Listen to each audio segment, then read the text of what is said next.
সামনে কোরবানির ঈদ, সিন্ডিকেটের কারসাজিতে অস্থির মশলার বাজার। অজুহাত ডলারের দাম বৃদ্ধি, চাহিদার বিপরীতে আমদানি বেশি, সংকটের সুযোগ নেই দাবি কাস্টমসের। প্রযুক্তি আসক্তি, মনোযোগে ঘাটতিতে মাধ্যমিকে পিছিয়ে ছেলেরা। মৎ শিক্ষকদের অংশগ্রহণ ও ফলাফলের সুফল দিচ্ছে মেয়েদের বাল্যবিবাহ রোধ ও উপবৃত্তি চালুর পদক্ষেপ। বরিশালের হিজলা উপজেলা ভোট যেন পারিবারিক লড়াই, প্রতিদ্বন্দ্বিতা করছে দুই ভাই ও চাচা ভাতিজা। নির্বাচন প্রভাব মুক্ত উৎসব মুখর করতে চায় প্রশাসন। এবং ভারতের লোকসভা নির্বাচনের চতুর্থ দফার ভোট গ্রহণ চলছে। কেন্দ্রে ক্ষমতায় যাচ্ছে কারা নির্ধারণ হবে আজ। রাহুল গান্ধীর বয়সের সমান আসন পাবে না কংগ্রেস, দাবি মোদির।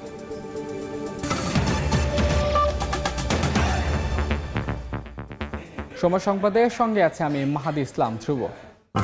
টাকার বিপরীতে ডলারের দর বেড়ে যাওয়ার পাশাপাশি নানা অজুহাতে কোরবানির আগেই অস্থির হয়ে উঠেছে মশলার বাজার।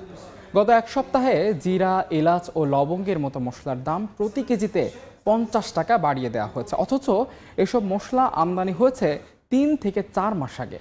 আর চাহিদার বিপরীতে অতিরিক্ত আমদানি হয় এই মুহূর্তে বাজারে মশলার কোনো সংকট নেই বলে দাবি কাস্টমসের।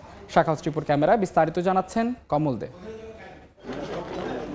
ভারত থেকে আমদানি কম হওয়ার অজুহাতে গত 2 মাস ধরেই দেশের বাজারে এলাচের দাম লাগামহীন। 2000 টাকা কেজি এলাচের দাম ঠেকেছে 4000 টাকায়। এবার শুধু এলাচ নয়, অজুহাতের উপর ভর করে জিরা, লবঙ্গ, দারুচিনি, গোলমরিচ এবং জয়ত্রীর দাম ইচ্ছে মতো বাড়িয়েছেন পাইকারি বিক্রেতারা। বিশেষ করে পবিত্র ঈদুল আজহার দিন যতই ঘনিয়ে আসছে ততই অস্থির হয়ে উঠছে গরম মশলার বাজার। জিরার বাজারে আর 10 টাকা 12 টাকা বাড়ছে, গোলমরিচ 5-10 টাকা বাড়ছে। যেহেতু ডলারটা বাড়ছে সেহেতু এখানে হচ্ছে কি প্রত্যেকটা মশলার দামই এফেক্ট হয়েছে। চট্টগ্রাম কাস্টম হাউসের সবশেষ তথ্য অনুযায়ী চলতি বছরের প্রথম 5 মাসে চট্টগ্রাম বন্দর দিয়ে 24,267 মেট্রিক টন এলাচ, 41,346 মেট্রিক টন জিরা, 32,170 মেট্রিক টন লবঙ্গ এবং 29,446 মেট্রিক টন গোলমরিচ আমদানি হয়েছে। কাস্টমস চেষ্টা করে যাচ্ছে দ্রুততম সময়ের মধ্যে খালাস করে এটা যাতে গ্রাহকের কাছে সময় মতো পৌঁছে যায়। ভারত থেকে জিরা ও এলাচ ইন্দোনেশিয়া, চীন, ভিয়েতনাম, গুয়েতেমালা থেকে লবঙ্গ, দারুচিনি আমদানি করা হয়। এতদিন এসব দেশে উৎপাদন কম হওয়ার অজুহাত দেখালো, এখন তার সাথে নতুন করে যুক্ত হয়েছে টাকার বিপরীতে ডলারের দর বেড়ে যাওয়া। জিরা আর এলাচ ইন্ডিয়ার উপর নির্ভর করে। ইন্ডিয়া কিন্তু খুব ক্রাইসিস, এখন 60% ক্রপ ড্যামেজ হয়ে গেছে। সবাই তো চায় মালটা বেচে বের হয়ে যেতে, মান রেখে তো কোনো লাভ নেই। তো ডলার বাড়াতে আসলে জিনিসের দাম বেড়ে যাচ্ছে এবং এফেক্ট পড়ছে কনজিউমারের উপরে। গত 8 মে প্রতি ডলারের দাম 117 টাকা নির্ধারণ করে দিয়েছে বাংলাদেশ ব্যাংক। আগে প্রতি ডলারের মূল্য ছিল 110 টাকা।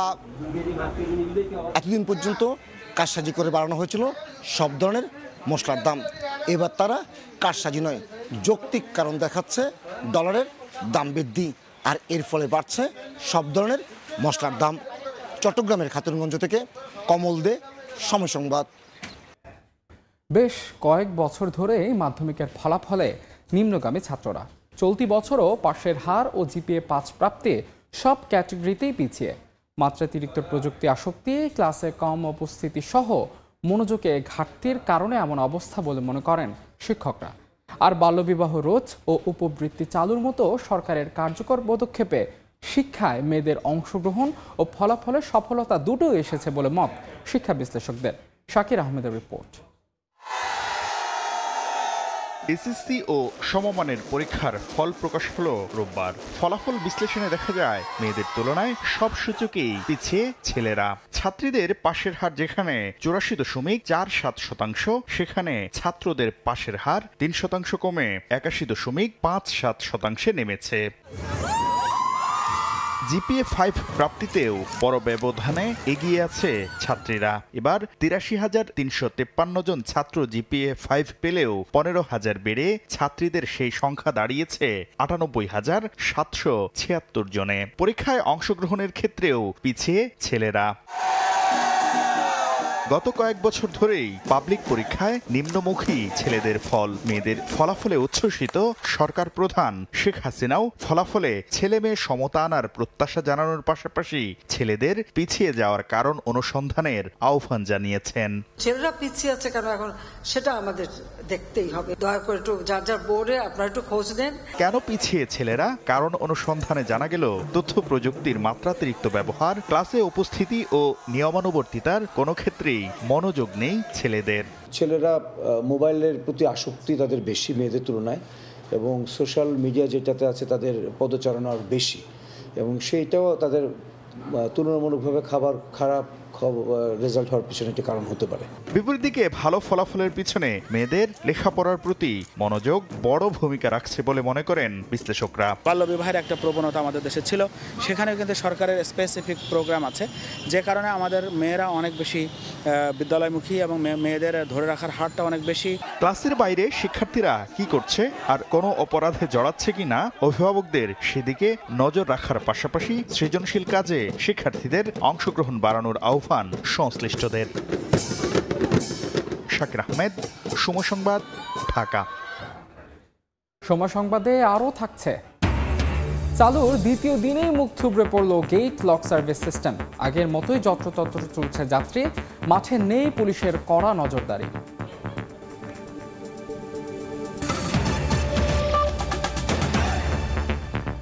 বরিশালের হিজলা উপজেলার নির্বাচনে চেয়ারম্যান পদে প্রতিদ্বন্দ্বিতা করছেন আপন দুই ভাই ও চাচা ভাতিজা। এরই মধ্যে প্রতীক বরাদ্দ পেয়ে প্রচার প্রচারণা শুরু করেছেন তারা। ভোটাররা বলছেন ভোটের মাঠে লড়াই দেখার অপেক্ষায় আছেন তারা। আপন সহ ভোট যুদ্ধে আমেজটাই ভিন্ন। বিস্তারিত সুজয় দাসের তোলা ছবিতে শাকিল মাহমুদের রিপোর্ট। বরিশালের হিজলা উপজেলা পরিষদ নির্বাচনে চেয়ারম্যান পদে চিংড়ি মাছ মার্কা নিয়ে ভোটের মাঠ চষে বেড়াচ্ছেন নজরুল ইসলাম রাজু ঢালি। আর আনারস মার্কা নিয়ে ভোটের মাঠে তার প্রতিদ্বন্দ্বী আপন চাচা দেলোয়ার হোসেন ফারুক ঢালি। বক্তব্য বিবৃতি আর ভোটারের মন জয়ের প্রতিশ্রুতিতে এখানে ভোটের আমেজ ভিন্ন। চাচা ভাতিজাই নয়, হিজলা উপজেলা পরিষদ নির্বাচনে চেয়ারম্যান পদে প্রতিদ্বন্দ্বিতা করছেন আপন দুই ভাইও। হিজলা উপজেলা আওয়ামী লীগের সভাপতি ও দুবারের সাবেক উপজেলা চেয়ারম্যান সুলতান মাহমুদ টিপু শিকদার মোটর সাইকেল মার্কা নিয়ে ভোটের মাঠে নামলেও তাকে চ্যালেঞ্জ ছুড়েছেন ছোট ভাই উপজেলা আওয়ামী লীগের যুগ্ম সাধারণ সম্পাদক আলতাফ মাহমুদ দীপু শিকদার। যে ভালো কাজ করে সেই ইনশাল্লাহ পাস করবে। কে দ্বারা আমাদের হিজলা উপজেলার উন্নয়ন হবে তাকে আমরা 21 তারিখ ব্যালটের মাধ্যমে জয়লাভ করব। প্রভাবমুক্ত, অবাধ, নিরপেক্ষ হবে জানিয়ে ভোটকে উৎসব মুখর করতে চায় বলে জানায় মাঠ প্রশাসন। আমরা বড় ধরনের যে আচরণবিধি ভঙ্গ বা কোনো ধরনের শান্তি শৃঙ্খলা অবনতি দেখছি না। আগামী 21 মে দ্বিতীয় ধাপের নির্বাচনে এই উপজেলার ভোট। শাকিল মাহমুদ, সময় সংবাদ, বরিশাল। রাজধানীর মহাখালী থেকে পরীক্ষামূলকভাবে শুরু হয়েছে গেট লক সার্ভিস। আজ চলছে তার দ্বিতীয় দিন। এ বিষয়ে আরও জানাতে এই মুহূর্তে ঢাকা ময়মনসিংহ মহাসড়কে আছেন রিপোর্টার মেহেদি হাসান। সরাসরি যাচ্ছি সেখানে। মেহেদি,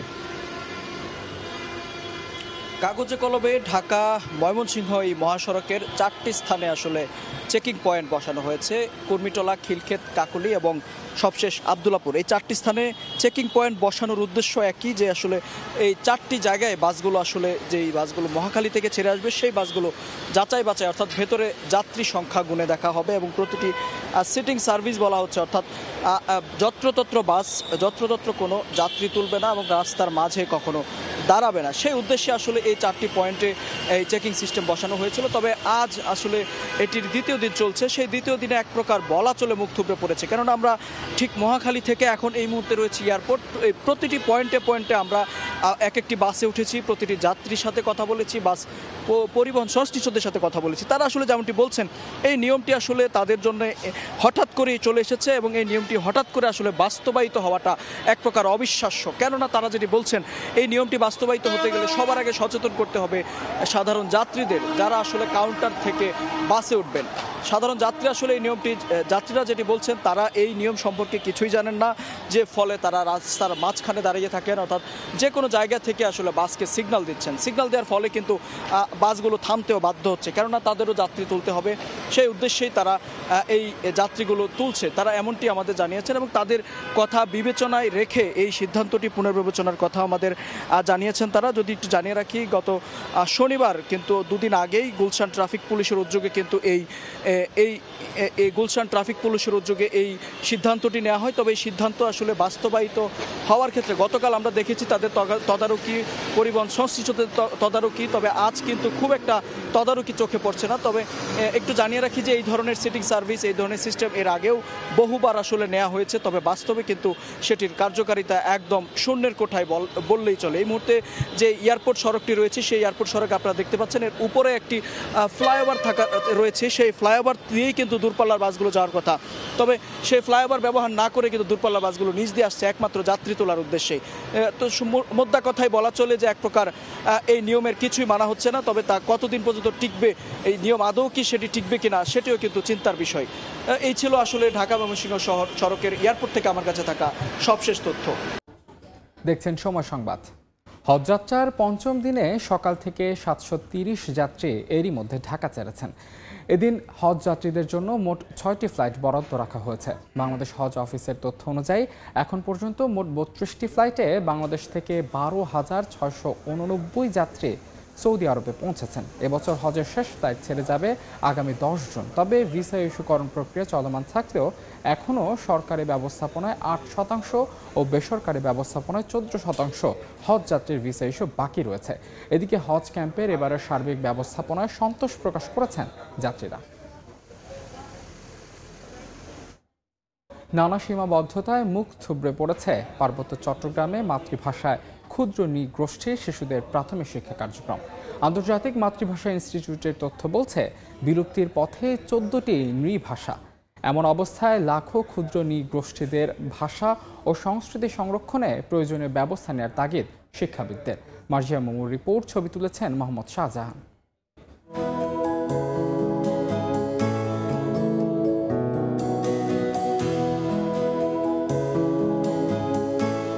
সবুজ অরণ্য, পাহাড়, ধুলোমাটির সঙ্গে নারীর যোগ, দুর্গম পথ চড়াই উতরাই করে শেকড়ের টানে বাঁচে ধরিত্রীর সন্তানেরা। নিজস্ব ভাষা আর সংস্কৃতি, স্বতন্ত্র জাতিসত্তার মানুষগুলোর হৃৎপিণ্ডে রক্ত সঞ্চালন করছে প্রতিনিয়ত। সূর্যকিরণ আর চন্দ্রের জ্যোতি গায়ে মেখে স্বপ্ন দেখে বাংলাদেশের 16.5 লাখ ক্ষুদ্র নৃগোষ্ঠী। তবে একটু একটু করে বিলুপ্ত হচ্ছে মুখের বুলি মায়ের ভাষা। আন্তর্জাতিক মাতৃভাষা ইনস্টিটিউটের তথ্য বলছে দেশে বিদ্যমান 51টি ক্ষুদ্র নৃগোষ্ঠীর আছে 41টি ভাষা, যার মধ্যে 14টি বিলুপ্তির পথে। খেয়াং, খুমি, পাংখ, র্যাংমির্চা, সৌরা, কোল, কোডা, পাত্র, এই ভাষাগুলোর অবস্থা ভালো, বিপন্নতার দিকে ঝুঁকে পড়ছে। ঘরের মধ্যে ছাড়া মাতৃভাষা চর্চার সুযোগ নেই। রূঢ় বাস্তবতার মুখে উত্তরবঙ্গের কোদা ও কোল জাতির কেউই এখন আর নিজ ভাষায় পড়তে বা লিখতে পারে না। একই অবস্থা টাঙ্গাইলের কোচ ও দিনাজপুরের কড়া, ভুঞ্জার, মুসহরদের। আদিবাসীদের মাতৃভাষা সংরক্ষণের জন্য আমি মনে করি জাতীয়ভাবে ঢাকায় একটি আদিবাসী ভাষা সংস্কৃতি একাডেমি হওয়া দরকার। 2017 সাল থেকে ক্ষুদ্র নৃগোষ্ঠীর শিশুদের প্রাক প্রাথমিকে মাতৃভাষায় পড়াশোনার জন্য পার্বত্য চট্টগ্রামে 5টি ভাষায় বই বিতরণ শুরু করা হয়। তবে শিক্ষকের সংকট, নানা সীমাবদ্ধতায় মাতৃভাষায় শিক্ষা কার্যক্রম মুখ থুবড়ে পড়েছে। দরকার হচ্ছে এই পাঠ্যপুস্তকের জন্য শিক্ষক নিয়োগ করা, শিক্ষকদেরকে প্রশিক্ষিত করা। এসব সম্প্রদায়ের অধিকাংশ মানুষ নিজেদের বর্ণমালার সাথে পরিচিত নয়, ঠিক যেমন রাজধানীর মিরপুরের এই চাকমা পরিবারটি। স্কুলত গেলে যদি চাকমা হদা হবার সঙ্গে মশামার জন্য আজাজি গরম চাকমা ভাষা আমার স্কুলত পড়ান। 2022 থেকে 2032 সাল পর্যন্ত সময়কালকে আন্তর্জাতিক আদিবাসী মাতৃভাষা দশক ঘোষণা করেছে ইউনেস্কো। মহান ভাষা আন্দোলনের চেতনার তখনই পুরোপুরি বাস্তবায়ন ঘটবে যখন দেশের প্রতিটি জনগোষ্ঠী নিজ মাতৃভাষায় কথা বলার, শিক্ষা লাভ এবং সাহিত্য চর্চার সুযোগ পাবে। ভাষার দেশে সুরক্ষিত থাকবে প্রতিটি নৃভাষা, এমন প্রত্যাশা সবার। মার্জিয়া মুমু, সময় সংবাদ, ঢাকা। দেখছেন সময় সংবাদ। দেশের বাইরের খবর। ভারতের লোকসভা নির্বাচনের চতুর্থ দফার ভোট গ্রহণ শুরু হয়েছে। দেশটির প্রায় 18 কোটি ভোটার আজ ভোট দেবেন। এ দফায় ভাগ্য নির্ধারণ হবে লোকসভার বিরোধী দলীয় নেতা অধীর চৌধুরী, অখিলেশ যাদব, অভিনেতা শত্রুঘ্ন সিনহা, শতাব্দী রায়ের মতো হেভিওয়েট প্রার্থীদের। কেন্দ্রে ক্ষমতা ধরে রাখতে হলে এ দফার ভোটে মোদির দল বিজেপিকে আগের বারের চেয়ে বেশি আসনে জিততে হবে।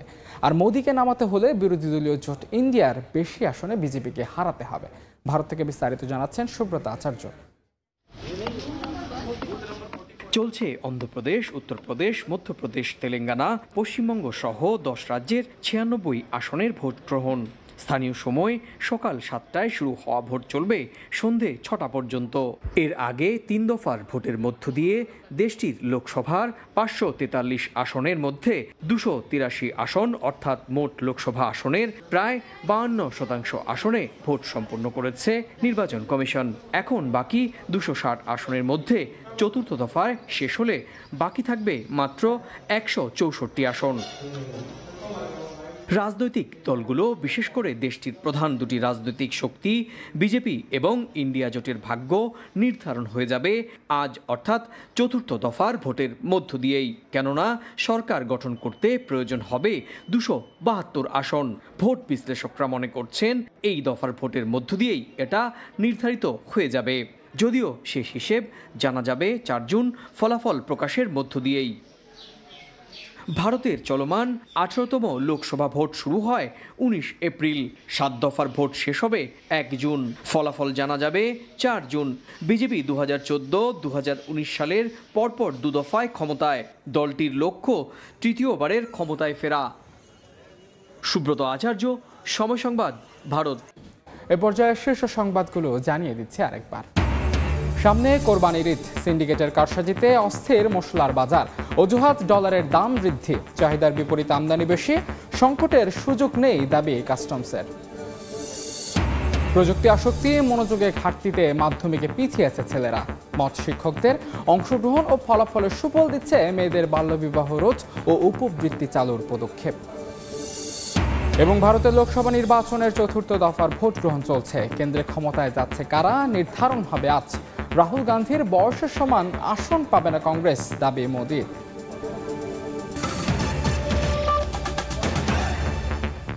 এই ছিল সময় সংবাদে। এ সময়ের বাণিজ্যের সঙ্গে থাকবেন সহকর্মী তোহা খান তামিম। মাহাদি, আপনাকে ধন্যবাদ। এই সময়ের বাণিজ্য নিয়ে ফিরছি কিছুক্ষণ পরেই, সঙ্গে থাকুন সময়ের।